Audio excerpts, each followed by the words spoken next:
अभी हम प्रशांत जी से मिल के आ रहे हैं और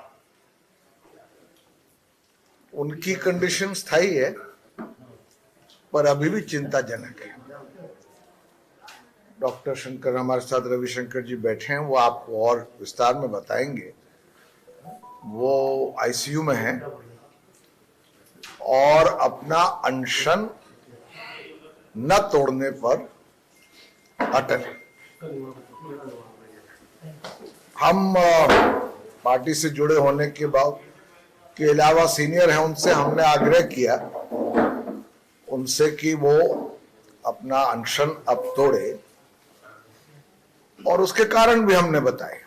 हमने कहा आपका जो मुहिम है आपकी, वो बिहार में एक बुनियादी परिवर्तन लाने की है, जिसमें युवाओं का जो मसला है, जो उनके साथ खिलवाड़ हो रहा है आज, वो भी एक बहुत बड़ा मसला है। पर बहुत से और बुनियादी बदलाव लाने की जरूरत है और ये लड़ाई लंबी है और आपको उसके लिए ऊर्जा चाहिए।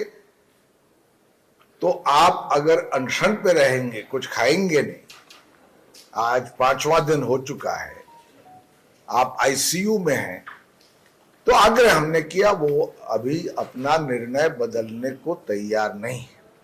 हमने उनको बधाई भी दी कि जिस एकाग्रता से, जिस त्याग से, जिस साहस से, जिस निष्ठा से उन्होंने युवाओं के हित में मुख्य धारा में लाए हैं, वो बिहार में ही नहीं पूरे देश में जो उनके साथ हुआ है, उसके लिए हमने उनको बधाई दी। और खास तौर पे हमने उनको बधाई इस बात पे दी कि जब आपको बेल मिली और वो कंडीशनल बेल थी तो आपने उसको ना करा, क्योंकि विरोध करना संवैधानिक ढंग से, शांतिपूर्ण ढंग से, ये तो हमारा एक हर नागरिक का अधिकार है।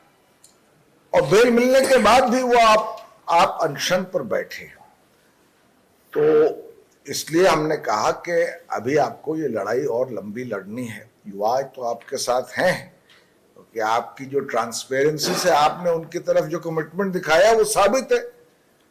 पर साथ में ये भी आग्रह किया कि वो अपना अनशन तोड़े। मैं एक बात और आखिर में कहना चाहता हूं और वो ये है कि देखिए, मैं नीतीश कुमार जी से बहुत लंबे समय तक जुड़ा रहा। जब मैंने भारतीय विदेश सेवा से त्यागपत्र दिया तो मैं उन्हीं के साथ जुड़ा था, उनका सलाहकार भी बना था और मेरा निजी उनके साथ रिश्ता जो भी हो।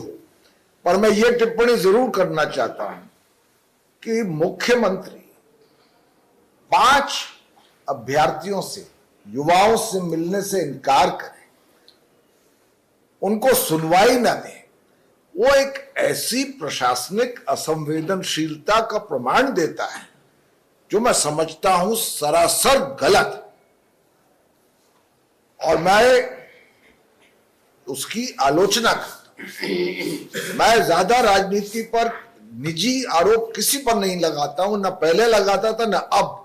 पर आप देश के मुख्यमंत्री हैं, you are the guardian of the state, और यहां युवाओं का जो भविष्य है वही डेंजर में है। आक्रोश भी है, दुख भी है, एक सेंस ऑफ फ्रस्ट्रेशन है और मुख्यमंत्री उनकी बातों को सुनने को तैयार नहीं है। और लाठीचार्ज जिस तरह से हुआ, तो खैर जो बात हो चुकी सो हो चुकी। जैसे गिरी साहब ने कहा, अब हम न्यायपालिका का दरवाजा खटखटाएंगे और अगर हम-हमारी रिट उसमें एडमिट होती है तो हमारी ये कोशिश होगी, हम एक बार पुनः आग्रह करेंगे प्रशांत किशोर को कि उनकी पूर्ण ऊर्जा, अभी बिहार में बहुत बड़ी लड़ाई है, एक बुनियादी परिवर्तन जैसे मैंने कहा करना है। उस लड़ाई के लिए उनको हर तरह से स्वस्थ रहना है और इस लड़ाई को आगे ले जाने के लिए भी स्वस्थ रहना है। आईसीयू में अगर रहेंगे या अगर अनशन करेंगे तो ये लड़ाई कैसे लड़ेंगे?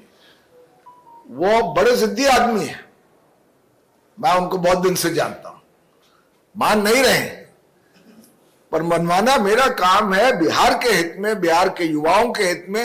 अब देखते हैं वो क्या निर्णय लेते हैं, पर अपनी तरफ से गिरी साहब ने और हमने जो उनसे कहना था कह दिया और आप लोग को उनकी स्थिति पर अवगत कर दिया।